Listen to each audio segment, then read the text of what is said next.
5. How many want to name me? All righty, could everyone rise, please? Let's start with the pledge of allegiance, then we'll have the call to. I pledge allegiance to the flag of the United States of America and to the republic for which it stands, one nation, under God, indivisible, with liberty and justice for all. Good evening, everybody.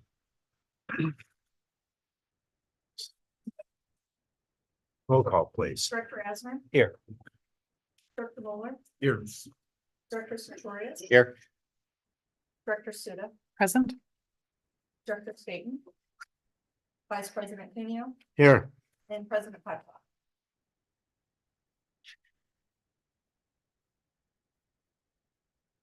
All righty.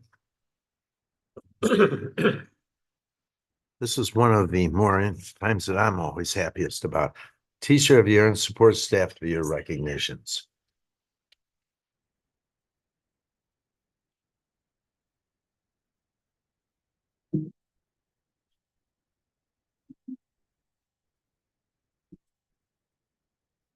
Good evening, Vice President Cuneo, Board of Education, Dr. Macklin. I'm Jennifer Henry, the Executive Director of Communications, and tonight I have the honor of helping recognize our Teachers of the Year and Support Staff Employees of the Year from our partner districts. As you know, we have many talented staff across the districts and in our schools, and we have the honor of recognizing some of those teachers and support staff tonight. So I would like to call forward our members who are able to be with us. Yes. We do know that with the rain that there are some traffic issues and not everybody who intended to be here has arrived, so we may not have everyone recognized. But our first winner this evening is Laura Shack from the Ferguson Florissant District from McClure North High School. She was recognized as the Building Teacher of the Year.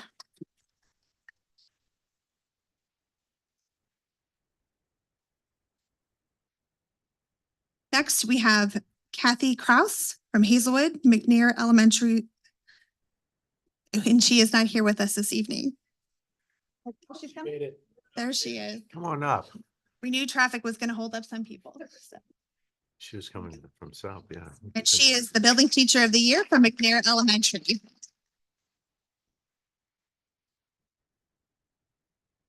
They're gonna whip. Next, we have Robin Gordon from Lindbergh, Sappington Elementary. She was the Building Support Staff Employee of the Year.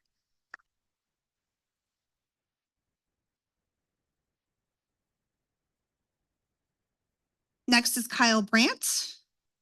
He's from Melville Oakville High School. He was the Building Teacher of the Year.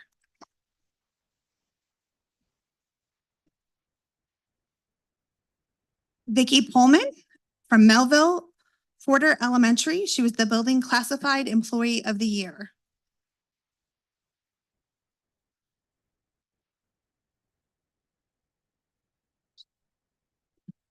Next, we have Ashlyn Gravitt. She's from Parkway Wren Hollow Elementary. She was the Building Support Staff Employee of the Year.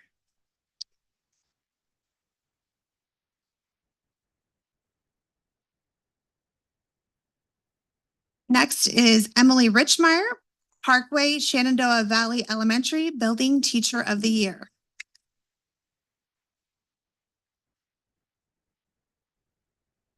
Up next is Maureen Finley from Riverview Gardens, Koch Elementary. She was the Building Teacher of the Year.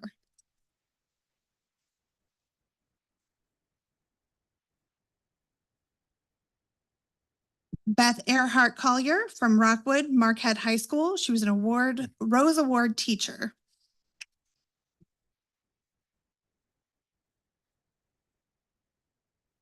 Jen Guntley from Rockwood Crestview Rockwood Valley Middle Schools, and she was a Rose Award teacher as well.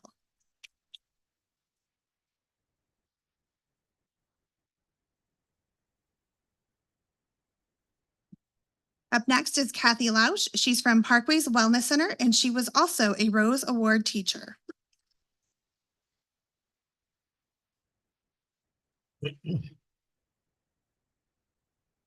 And finally, we have SSD's Teacher of the Year, Melissa Manis from South Tech High School. She was a representative of all of our districts teachers this year.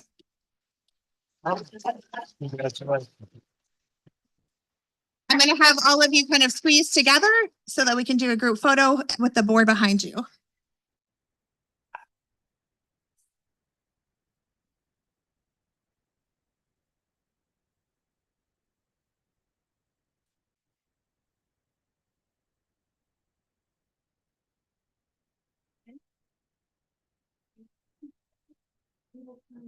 Thank you very much. Thank you.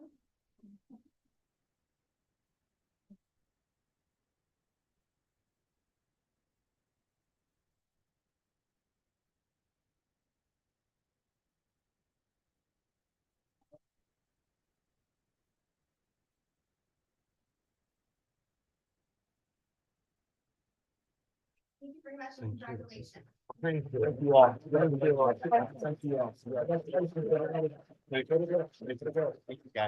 We would like to invite you to go back out to the reception area for some additional photos and some refreshments. All right.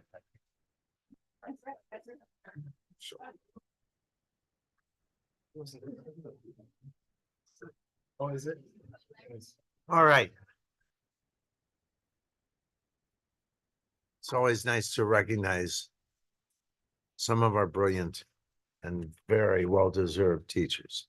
Next are public comments.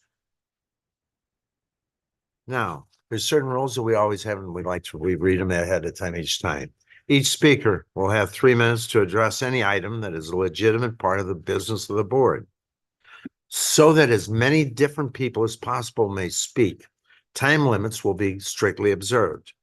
Unused time will not be yielded to other speakers.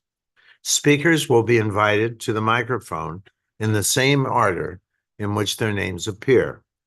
The sign-in sheet and any written material submitted to the board secretary will become part of the public official record of the meeting. I have 6 names on this.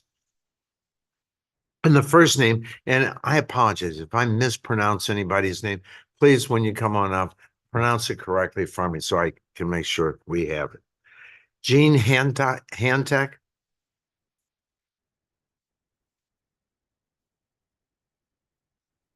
Well, I didn't plan on being first, but I guess that's what you get for signing up ahead of time. Board members, administration, fellow employees. My name is Jean Hantek, and I'm actually here to comment on the salary negotiations, especially for those of us that have been on step 18 for some years. I have actually been on step 18 for 16 years. Oh, In those 16 years, my average pay increase has been 1.77%, which isn't a lot. Even with the longevity of last year's bonus, my average pay rate was 2.04%. Average rate of inflation for those same 16 years is 2.44%, with the current rate of inflation as 3.15%. Of those 16 years, 10 of those have been of a salary increase of 0 to 1.99%. So 10 of those 16 years have been less than 2%.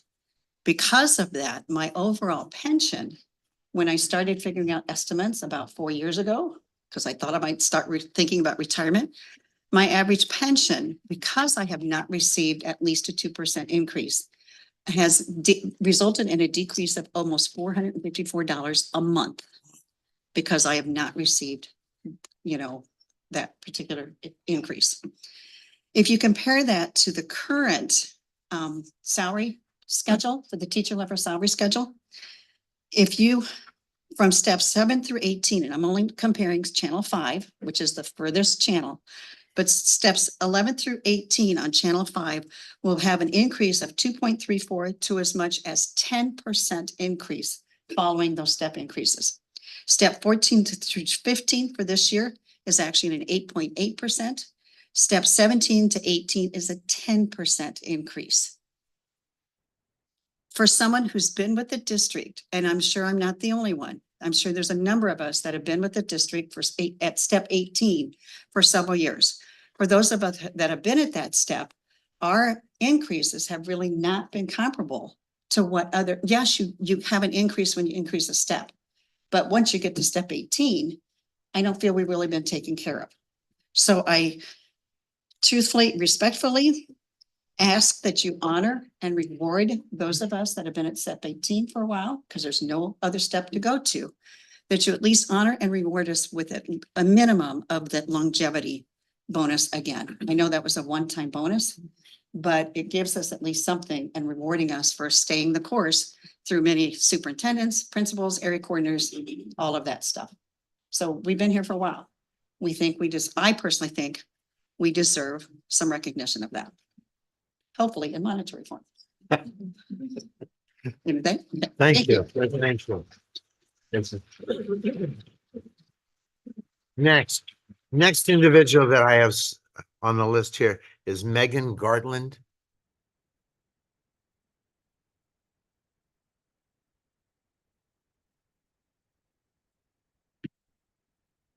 Good evening, esteemed board members. I thank you for the opportunity to speak tonight. We all know that our after-school hours are not only precious, but valuable. I had to call off of my second job in order to speak here tonight. There are far too many teachers that need to supplement their salaries with part-time jobs just to survive in this economy. It is madness that we live in a time where an advanced degree, if not multiple advanced degrees, with full-time employment is not enough to pay our bills. I don't work an extra job and ESY for fun or to stay busy. I do it so I can pay my living expenses. It is exhausting work, and it definitely drains my proverbial cup, which I struggle to keep full for my classroom students and students in my building. And I know I'm not the only one. You may be aware of page 107 of the final budget presented last year on May 19th, 2023. SSD administrators had an overall salary increase of 25.5%. Classroom support staff had an overall salary increase of 70.9%, while classroom teachers were only allotted a meager 7.1 salary change. How is it possible for teachers to not feel this lack of financial support and appreciation? The overwhelming roles that your current teacher level staff carry are causing teacher burnout due to the lack of financial compensation, thus driving us to take on second and third jobs out of necessity. That is what is causing staff to leave this profession. That is the cause for the inability to draw new teachers into our districts. Special School District is a unique and powerful district with students unlike other districts. These students deserve the best teachers we have to offer because they have some of the most unique needs. This is a belief that drives so many teachers' unwavering support for their students and schools. It is time you support them back. Equitable pay for the economy that we are in is what we need. SSD should be a place where we strive to have the best teachers and be able to back it up with the financial compensation to show that they are indeed the best. Thank you again for your time and consideration. It does not go unseen. Thank you. Thank you.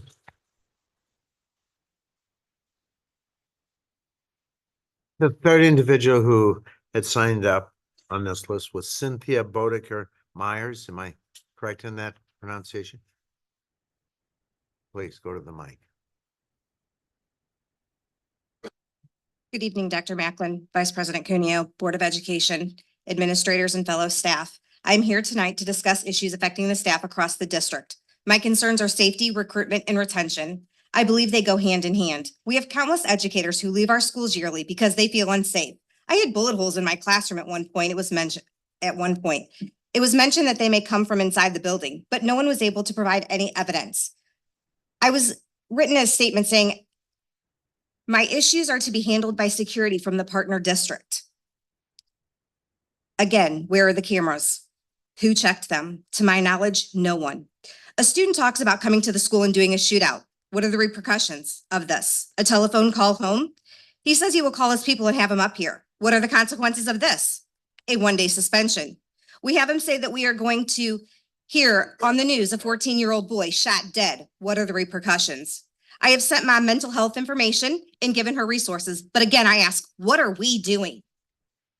How are we teaching the community members that behavior is unexpected and unacceptable? Trauma is real. This same student had a family member killed over spring break in a shootout. Is he reliving this daily in his words? We may not be able to fix the issue, but our safety is not irrelevant. We have more students in essential skills classrooms than we do in parallel classrooms. Many of our students are in settings with too many students. We know that this is not a setting for our students to succeed. We always hear this is a budget or recruitment and retention issue, and our staff does what they can because we believe that our students need us. As we begin map testing, these class size issues will become front and center. If our troubled students scream, throw items, or hit students or teachers during testing, how are the other students supposed to be successful when their environment is so chaotic? Our math-based students watch these other behaviors come into the classroom, and they start to mimic these behaviors with no understanding of social etiquette. Then to add to a chaotic situation, for a student to be placed in a tier 3 school, we need data. We collect data. We are told that it takes time, and we need them to be in the most restrictive environment. So here we add yet another student to an already chaotic situation. Then they're feeling displaced, alone, feared, differentiated, separated, because they're taken away from their environment that they know. Since the pairs were given their last contract, do you realize that they will make more than some of our ESY and summer school teachers? I hope you do, because I'm not the first person to say that tonight. However, how is this equitable? Why hasn't the district done something about this? We are just about a month away, and everyone has yet to be sent to the teacher level staff expectation to apply for these positions. SSD has had a year to plan for this and has yet to act. We are asking this board and district to be proactive rather than reactive. A proactive district that works to show staff that they are appreciated and recognized for their hard work will go much further in improving recruitment and retention than a district that says, thank you. The raise for the paras gave them a living wage, but the wages for the certified staff are falling behind because of inflation. And the raises we have seen over the last 5 years are not enough to keep up. The certified staff are losing money because everything else is rising faster than our salaries due to inflation. Your actions speak louder than your words, and right now, many of the staff see your actions and say this board does not care about its certified staff. They are okay with having to work 2 or 3 jobs to make ends meet. Please take action to ensure our staff feels supported and valued through safety and pay. Thank you for your time. Thank you. And again, if there's any written materials, if you can make sure that we have it when this is done, we can include that in the minutes. Dave Hope is the 4th individual on this list.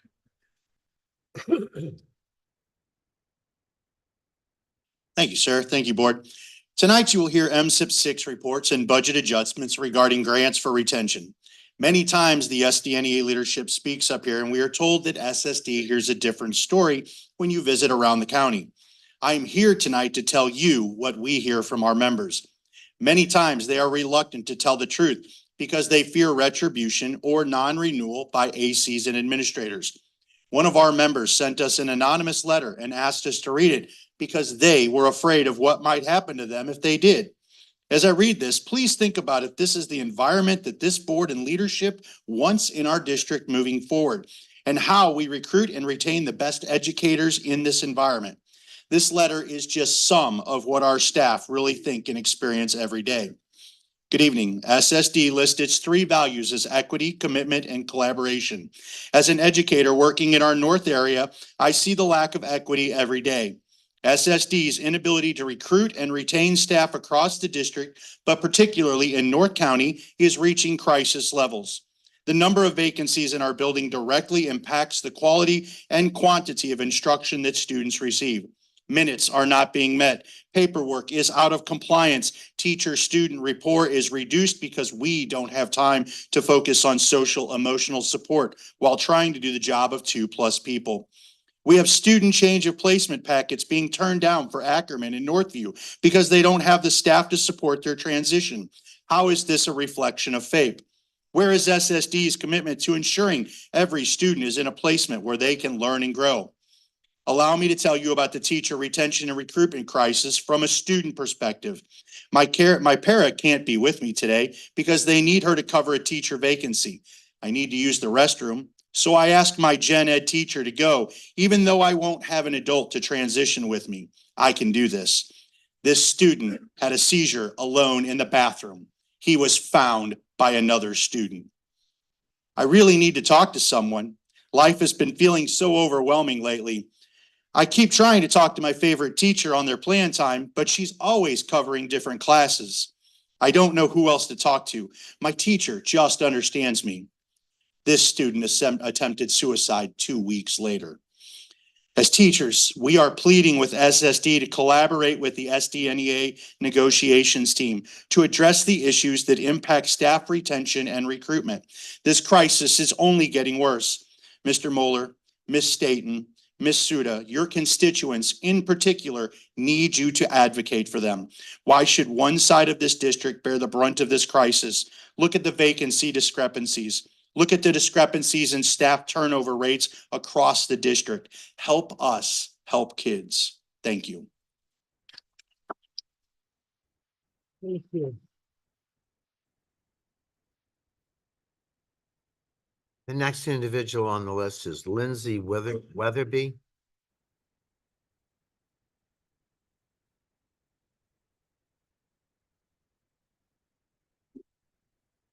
Hello. I have spoken many times now to the board, and the issues continue to remain the same. I will say that it is appreciated and noticed that the last negotiations was a more positive experience, but at the end of the day, we don't have a contract. We don't feel as though we are appreciated. There are still teachers who I've spoken to who are leaving the classroom, who are applying for other jobs, who don't trust that you are going to do what they need to do so that they can take care of their families and their mental health and their students' mental health. The last person called it a crisis. We are in a crisis. It's not time to think about, well, what do we need to do here? What do we need to do here? We are in a crisis. We are bleeding educators. The people who are being hurt because of this are our kids. Our students are the ones who are being hurt. I can go get another job.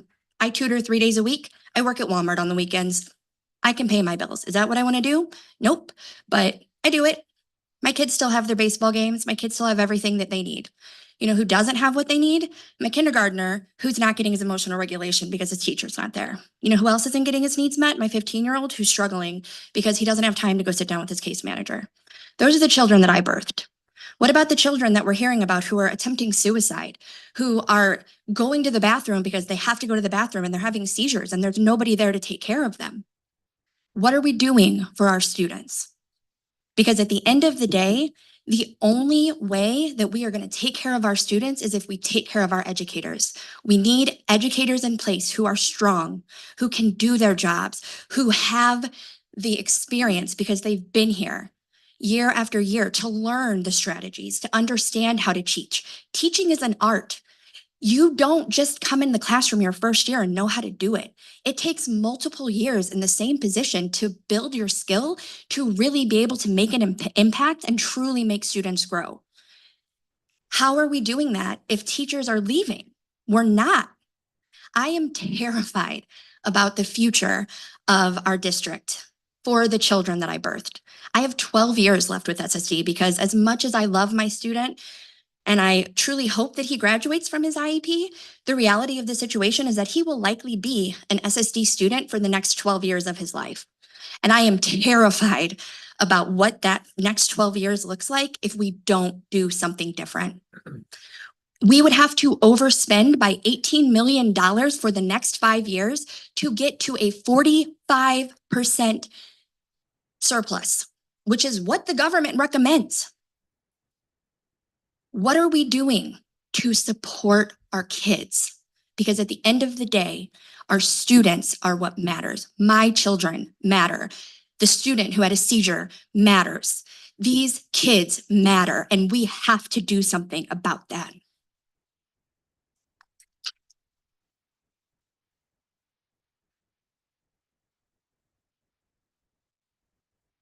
Hi. And last, but not really least, Mr. Eby from Special Education Foundation. please give us an update. Sure, thank you. And in the words of Monty Python, and now for something completely different. And I admire the passion of all of our educators and certainly all of the work that all of you do.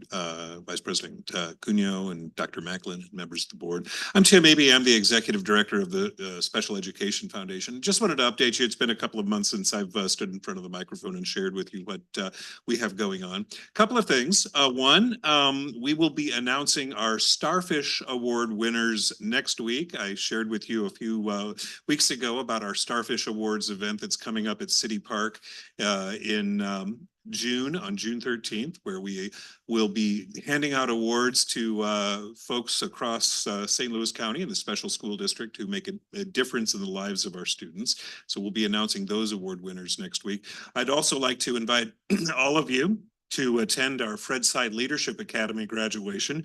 The Leadership Academy brings students who are on IEPs, who receive SSD services in for a year-long leadership program where they meet once a month. And from everything from meeting the county executive to traveling to Jefferson City and meeting our legislators to a number of other items. Tomorrow, in fact, they're going to the Botanical Garden.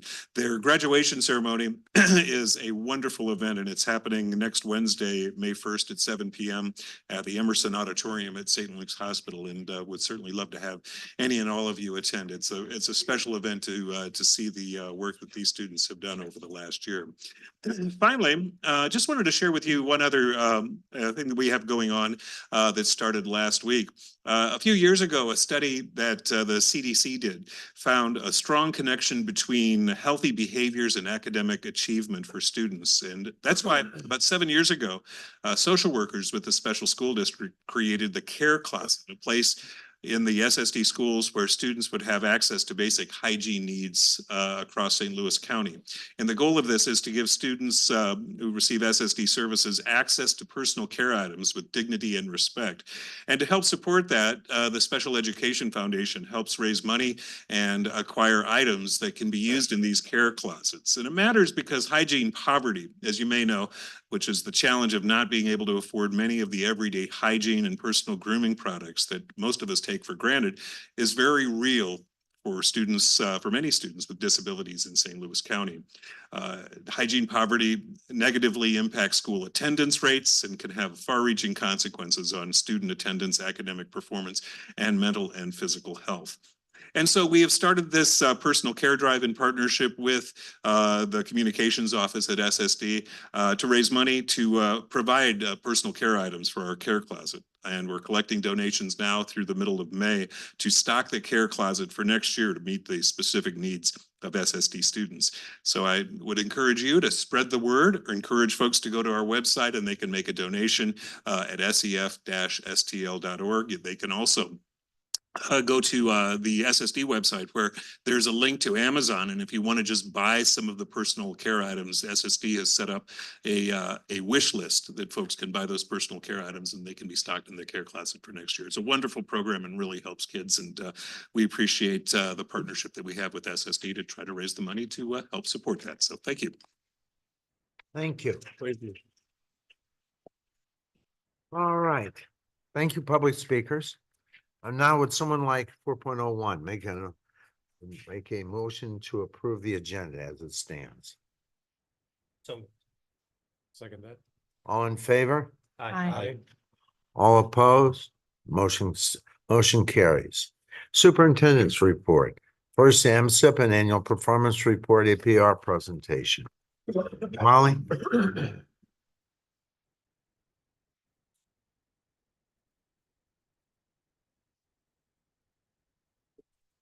Good evening, Vice President Cuneo, Dr. Macklin, Board of Directors. I'm honored to be your only presentation this evening. We're honored to have you as our also. So I am here this evening with Dr. Matt Trauber to present the MSIP 6 Annual Performance Review report. One note, the actual report itself has been placed at your place setting. So you will have that report as well as the PowerPoint, but the PowerPoint does hit all the points in the actual report as well. So we're going to talk a little bit about MSIP 6 classification and accreditation. MSIP 6 was implemented in the school year 2021-22. And every year, DESE produces this APR report, or the annual performance report. And they calculate a total number of percentage points on various indicators, which you will see in this, which really reflect the LEA, or the local education agency's performance in relation to the standards that they have identified. Initial classification will begin, and this has actually just been updated. So it will begin with the 23-24 school year. The LEAs will not be used to recommend a reduction in accreditation status until, and this was just updated last week, the 24-25 school year. So on your report, it was initially the 23-24. DESE has now backed that up to the 24-25 school year. That's good. Gives us another year. Good. The accreditation status remains intact until the state board rules otherwise. And classifications can be lowered at any time with some specific indicators. One being a superintendent's non-certification. If we fail to comply with the law, our financial status or our fund balance reaches a below indicator of status, the inability to deliver services to students, or any other factors that the board might see fit. With that, I'm going to turn it over to Dr. Schreiber.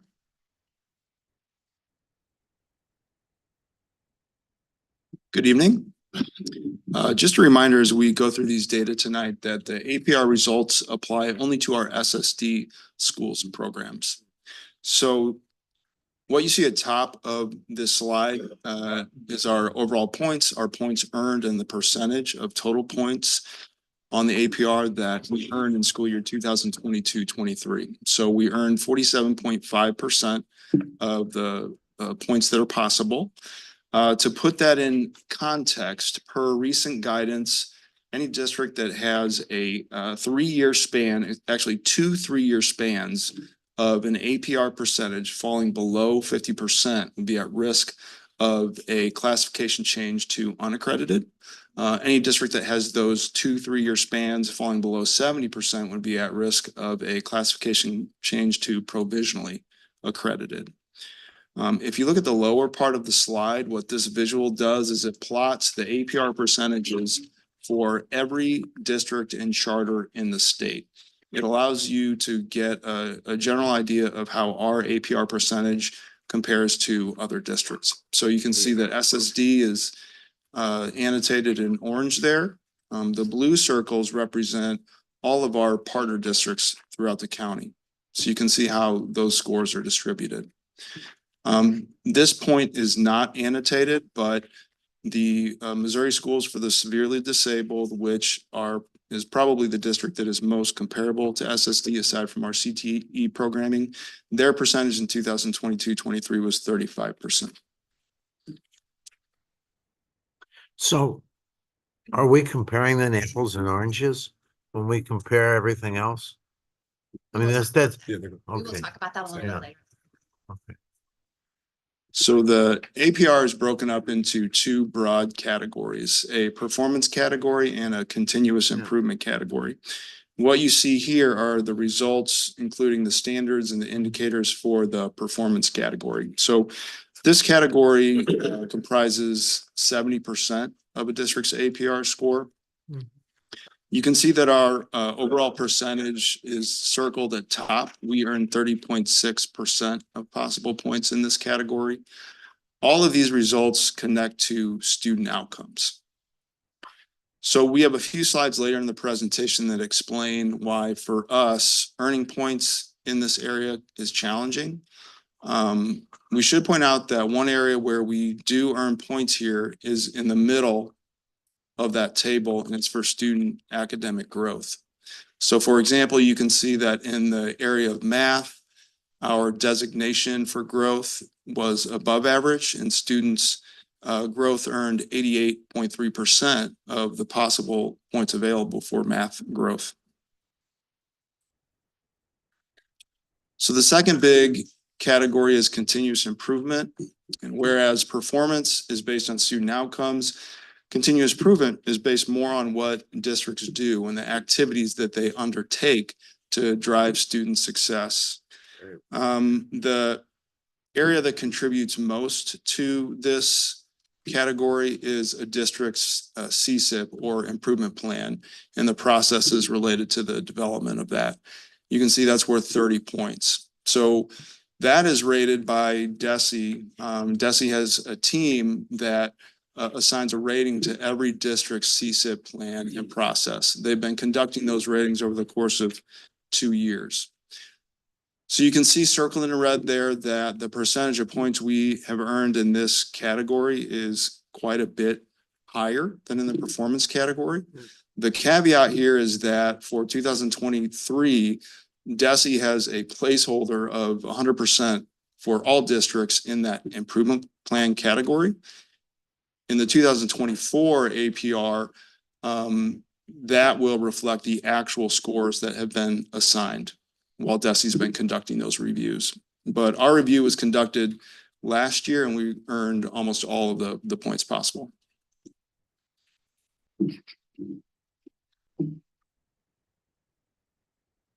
So now to talk about some of those interpretation considerations that we need to take into consideration.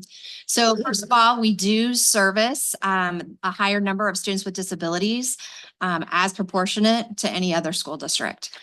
Students are placed at SSD schools only when the IP determines that the needs are greater than what can be met within the homeschool. The goal of educators in our special education schools is to return our students back to their home schools, which would be the least restrictive environment. So actually, when our students start to show a lot of improvement, we're moving them back. The academic achievement, over half of our students is assessed via the alternative map, which does not count with the proficient scores on these assessments. Those are their students with the most complex disabilities. And if they are achieving highly on the alternative assessment, they are moved to the regular assessment. Some other things to consider. Are we, can I ask a quick question? Sure. On that assessment, of those highly needy kids, are we limited to a number that can qualify under that? And what would that be? We are limited to, it should be between 1% and 3% of our students. 3%. So even though we may, because of our population, have a much larger number, we're still held to that 1% to 3% is allowed, which seems like someone isn't getting it. Countywide, though, it would be 1% to 3% countywide. Right. So that does make a little bit of a difference. Right.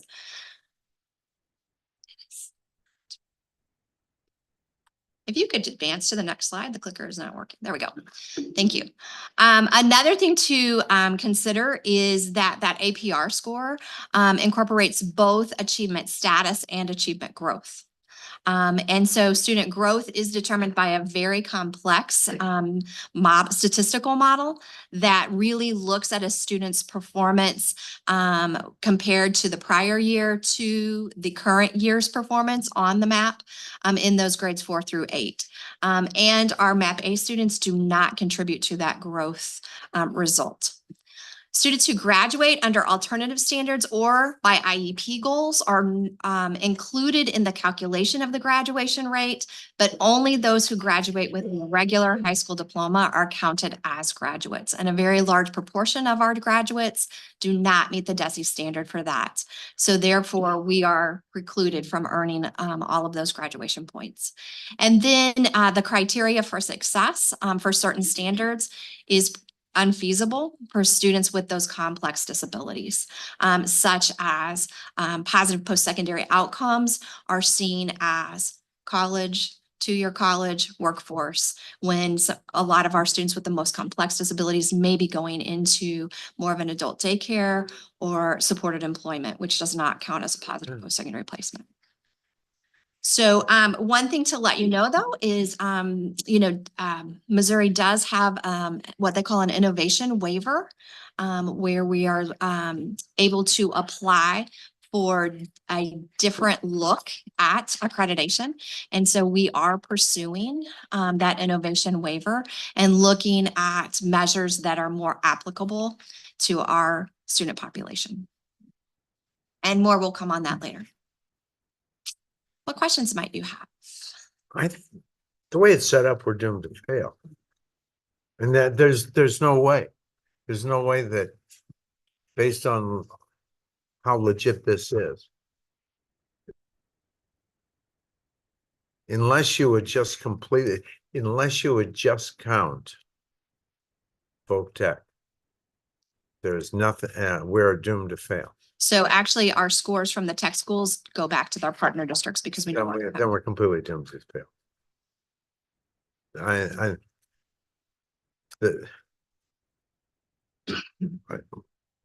I was serious. I mean, apples to oranges was a serious comment, because the only thing that we really should be prepared for too is a school is the Missouri school.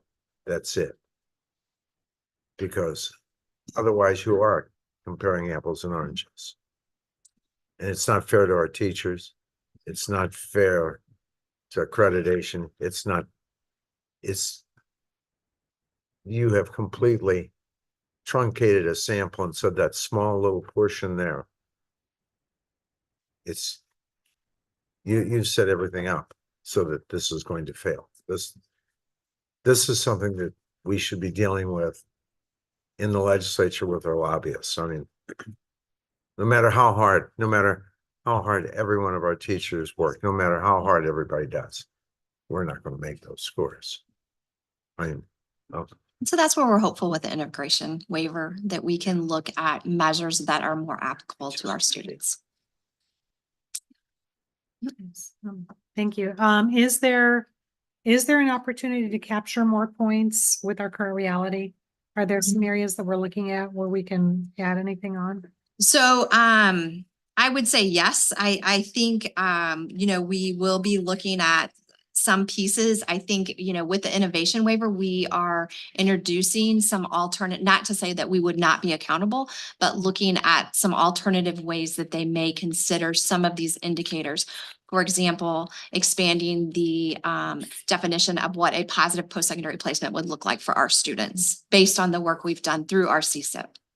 Well, if we cannot, we should be able to consider it a success if our students and our teachers can take an individual and have them end up in a sheltered workshop instead of living at home all by the,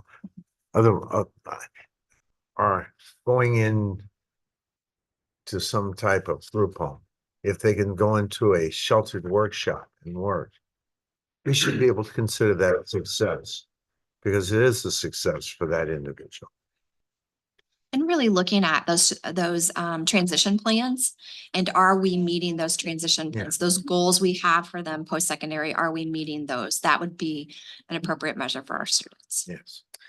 Dr. Bolton, can I ask a quick question? Absolutely. I'm aware of some of the great work our teachers are doing at Litzinger, and that the teachers themselves actually pulled the kids' scores up high enough to get off the DESE watch list. Is that reflected in any way? So we mostly see that through our growth points. And so when you look at those growth point areas, I mean, to look at, especially at our math scores right now, I mean, that's amazing, right? Exactly. Like that is good stuff. And so our growth points, we tend to perform where we can be comparable or even better. Yes. Yes, because those scores are quite high. We're only 1 or 2 points away from having perfect scores. Yeah. And so that's one of the things with the waiver that we would be looking at, keeping that measure, because we do feel like that's a good measure for our students. So in other words, I understand DESE's not worried about where kids are at or how kids have improved. They're only worried about how high up they improve. They kind of do both. That's why there's both sets of scores there. Yes. And did you say you'll be coming back to us with more about the innovation waiver process? Look forward to hearing that.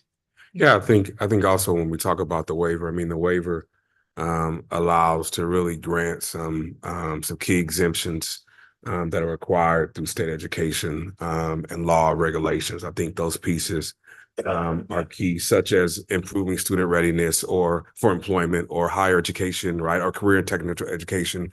So I think there are some key pieces in that waiver that really highlight or really any other form of career or job training. So that innovation waiver highlights some key pieces for us to be able to take a look at. And we'll bring that information back to the board on what that looks like. Any other questions? I'm just curious internally if you've ever tracked data on students who've graduated to gen ed setting, just because we've had such a hand in helping those students improve, and then their performance in that gen ed setting. I mean, we should get some credit for that. And have you done that internally and looked? I mean, Yeah. through our SPP reports, we do look at our students that are in the partner districts. I don't know of a time where we have tracked a student who has been in our SSD schools and actually tracked that student and how they performed in the partner district. We know which and how many students do transition back, like as a simple way of assessing that, I guess. We do have data on that. I'd be interested in seeing that, just. On how many do go back? Yeah. Is it- Yes. Yes. Mhm. I suspect if we're trying to get points that way, that might be a double-edged sword for us, because I imagine those kids who, as you said, are able to then transition to the more typical testing, probably are scoring at the lower range. In some cases? I'll say, just echo, I take no issue with the actual scores. I just think we should be measured by a different rubric.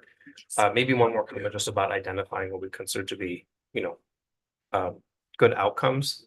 Just remembering that some of these students, even working in a sheltered workshop, may not be a realistic Correct. outcome for them. And so Yes. there's some, maybe some false equivalence there about what it is an individualized education plan for a reason. Absolutely.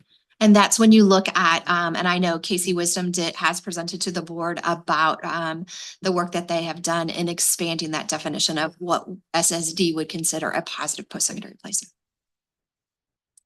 Any other questions? Thank you. Thank you. All right. Would someone like to make a motion 6.01 for the approval of consensual items? So moved. I'll second. All in favor? Aye. Action items. FY24 budget adjustment.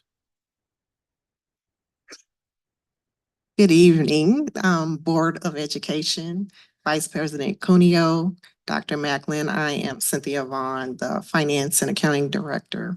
I'm here to answer any questions you may have about the adjustments. I need a motion to accept. So moved. Second. Questions? All in favor? Aye. Aye. Our next budget adjustment. Someone make a motion to move 8.02. So moved. Second.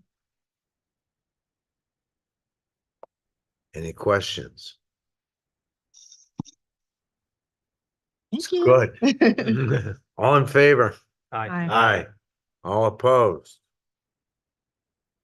Last on the action items, transportation training stipend.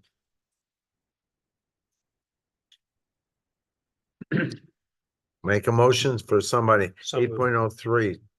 I'll second it. All right, thank you. All right, good evening. Kevin Annard, Executive Director of Career and Technical Education and College and Career Readiness. I'm here to answer any questions that you have about the transportation stipend.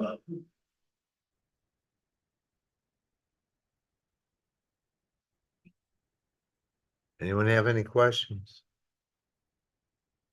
Kevin, This is the best I've ever done. Kevin, you did Yeah, superb. It's been a great month. It was well written. Thank you. Thank you. All in favor? Aye. Aye. All opposed? Motion carried. Now for the closed meeting of the Board of Education. There will be a closed meeting of the Board of Education on April 23rd, 2024, and on May 14th, 2024 at 7 p.m. Would someone like to make that motion? So moved. Is there a second on that motion? Second. I need a roll call on this one. Director Hasner, Yes. Director Bowler, Yes. Director Sartorius. Yes. Director Suda Yes. and Vice President Cuneo. Yes. Someone likes to make a motion, 9.02, approval of minutes, past minutes. So moved. Second. All in favor? Hi. Aye. All opposed? Following items were approved during the executive meeting on March 12th, 2024. Employments, resignations, retirements, salary adjustments, extra duty pay, reemployment of teacher and teacher level personnel, reemployment of support staff level personnel, contract release request, one settlement agreement. Following them. Items were approved during the executive meeting on April 9th, 2024. One agreement, employment resignations, retirements, salary adjustments, and extra duty pay, and one termination. Board regulations. Anyone have any comments on anything there? Just want to double check. We have a JCDR1 under the summary, and then it looks like we're being presented JHCDR2 to vote on.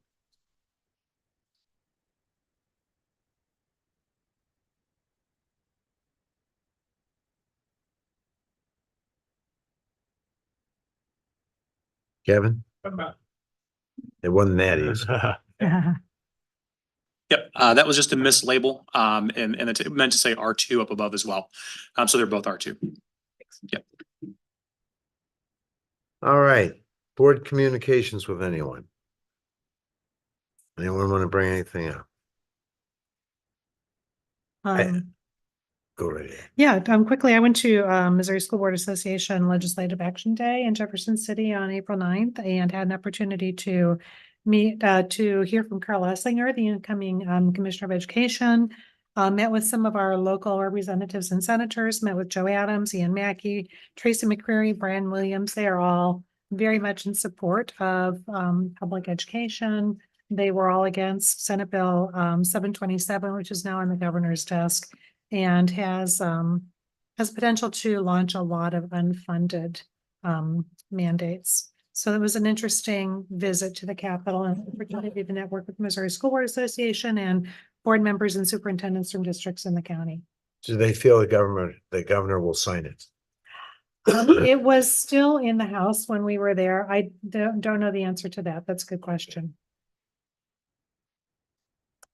All right, I'll leave it to everyone to look at calendar of events. And I believe Dr. Macklin, you wanted to say. Sure. I just want to close. Our heart goes out to the North Tech family. Of course, doing this work, you become attached to students, and for all of us who are here, especially those in the audience tonight, it's always hard to deal with the death of anyone, but especially a student. And board, we discussed it a little bit earlier. Joshua Campbell and Zach Gonzalez were two students who lost their lives. And so we definitely, our hearts are hurting from those pieces and truly understand the impact that has and why we're here on a daily basis. And so we send condolences to those families and the communities. Anything else anyone wants to comment on? Thank you, everybody. May I have a motion to adjourn? So moved. Second. All in favor? Aye. Aye. All opposed? Motion carried.